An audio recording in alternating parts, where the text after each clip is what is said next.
With yesterday's patch of Fallout 76, it seems like several changes were kind of secretly added to the game. If you missed my video yesterday, I actually talk about the official changes we got with the patch and even some of those secret changes. But I made that video as soon as I could, waiting on these servers to go back up, so I didn't have the full spectrum of reports. Now that we do, it seems like a number of nerfs have been made to various things in the game. That meaning that simply things are less powerful. There's lower spawn rates, there's less items being produced, and in this video I'll talk about all the ones that have been confirmed and a few of them that have been suspected. This isn't the first time Bethesda's done these secret changes that don't make it to the patch notes. At one point they actually patched server hopping to an extent, so item containers don't respawn when you server hop. And of course a couple of patches ago they made it so FPS was no longer limited to 62 on PC. Even at that point I commented how it was really odd that they made a positive change to the game, fixed something that a lot of people are upset over, and didn't kind of take in the good graces or the praise from the community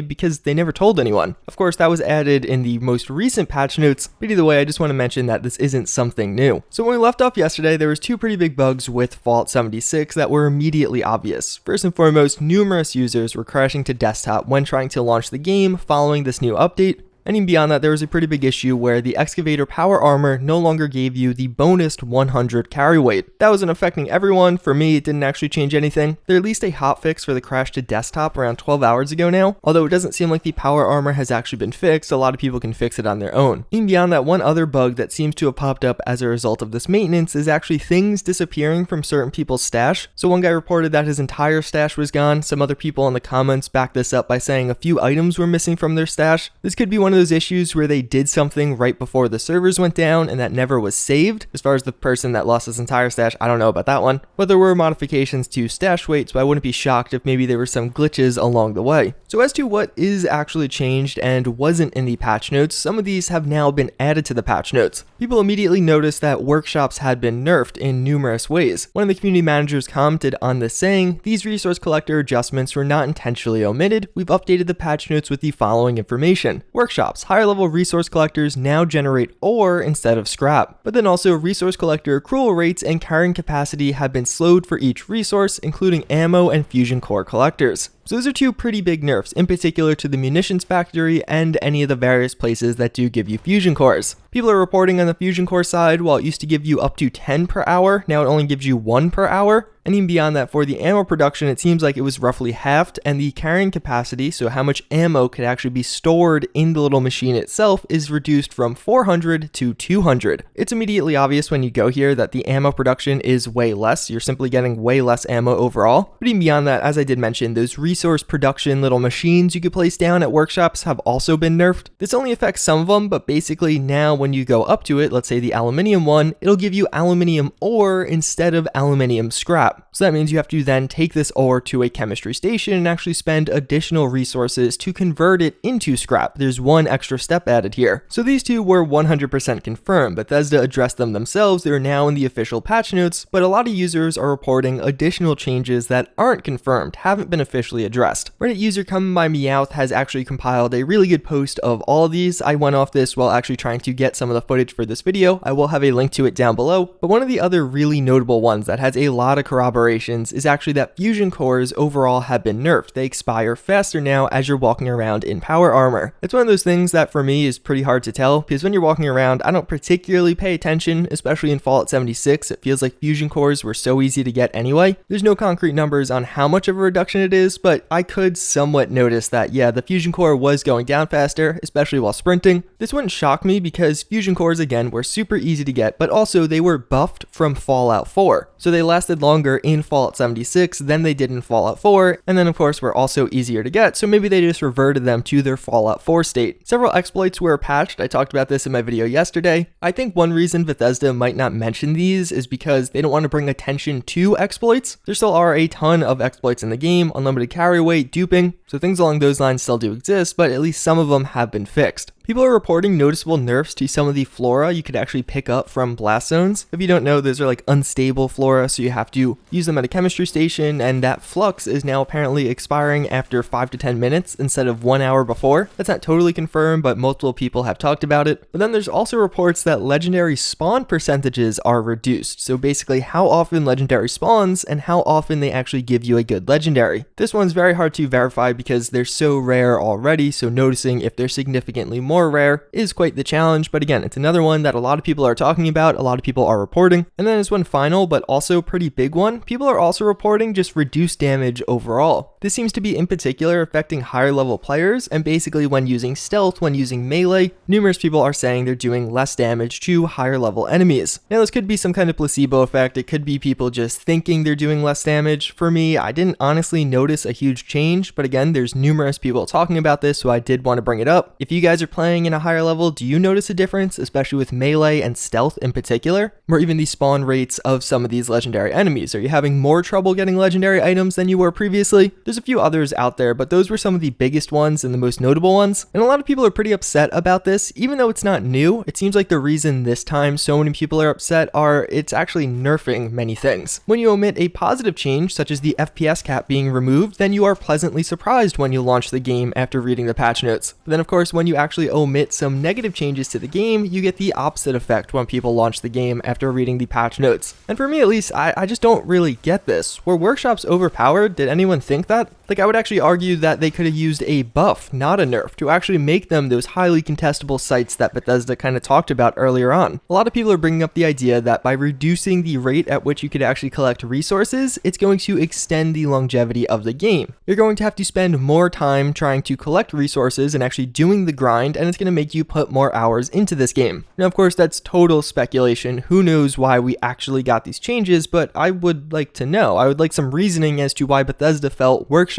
were overpowered. Just last week, they made a post saying that we know you're frustrated and angry at the state of things right now, whether it's the issues you're running into the game or the lack of communication about fixes, updates, or news. Well, when you say a statement like that just a couple of weeks ago, and then you make a patch like this with so many changes that are negative and went unreported, that doesn't really seem like you're listening. It doesn't really seem like you are doing what you just said. Some other people are speculating that they just didn't want negative user feedback, that since a lot of these things were negative for users, they deliberately left them out of the patch notes. I don't know if I agree with that. I mean, maybe Bethesda is that short-sighted, but it seems like it would obviously blow up in their face if that's what they're attempting to do. In the long run, actually resulting in more negative feedback as we have right now, as opposed to if we knew about all these changes a week ago when the patch notes were originally released. So either way, I don't know, I feel like this is just another thing that's like a bad look for Bethesda. What's going on? How are silly things like this making their way through? How is it that pretty much every single week there's a new thing they messed up on? Now personally, I don't honestly view it as that big of a deal. Should it have been in the patch notes? Yes. Is it the end of the world that it isn't? No, it's just frustrating as a consumer. And I think the reason we're seeing such an outrage and backlash is because there isn't a lot of consumer respect or appreciation left there. Bethesda depleted a lot of that with everything else that went on. So even though this event in isolation might not be that big of a deal, when you look at the context, all of the other stuff that happened before this, I feel like it gives you a better understanding of why people are saying what they're saying. And stuff like this makes me just feel like there's a management issue going on behind the scenes, that whoever's in charge of making sure this stuff gets done in the right way isn't doing a good job. Like if it truly is just Bethesda Game Studios Austin who's putting out these patches, who's maintaining the game, maybe they need a management change, maybe they need additional staff. But it definitely seems like to me that something has to change on the back end. That's pretty much going to wrap it up for the Fallout part of this video, but before we end things off, I do want to share today's psychology fun fact of the day, and this is an important one. This is one that may actually help you in life. So this semester I'm taking a course in forensic psychology. That's basically the intersection of psychology and the law. So it could be courtroom proceedings, it could be police, a lot of different things. Well, one thing I learned in this class that is really interesting is in police interrogations, cops can actually lie to you, like outright. There are certain limitations on this, but for example, a cop can say to you that he has evidence you committed a crime and then try and get you to confess to that crime. Like they might say, oh, we found something with your fingerprints on it, proving that you were at the scene, proving proving you were involved. And a lot of research in psychology shows this leads to an increased rate of false confessions, to the extent where some people, some of the studies I was reading, the person basically was led to believe or made to believe they had done the crime they were being accused of. So they walked in thinking they were innocent, probably knowing they were innocent, but then the police provided this fake evidence and the person was like, well, I don't know how that evidence could exist and I be innocent, so then they kind of made the rationale that I must have done it and forgot. Just hearing about it probably sounds pretty crazy, but you have to understand the context. You're probably in a highly emotional state. If you're suspected of the crime, you're probably related to the crime in some way. Maybe it was a family member that was killed or something along those lines. But then even beyond that, some of these interrogations last like 12 hours. So you're in a room being interrogated very aggressively for 12 hours, and they're saying they have evidence that you did a certain thing. I feel like under that context, it makes it a lot more plausible as to how some false confessions occur. And to me, it just simply seems insane that that's not illegal, that actually can occur. So hey, just keep it in the back of your head. If you know you're innocent and you're being accused of a crime and they say they have evidence, they might not. Either way, that's pretty much going to wrap it up for this one. As always, again, I thank you all for watching. Hopefully you enjoyed. Hopefully this was informative. But with that, I hope to see you all next time. Later.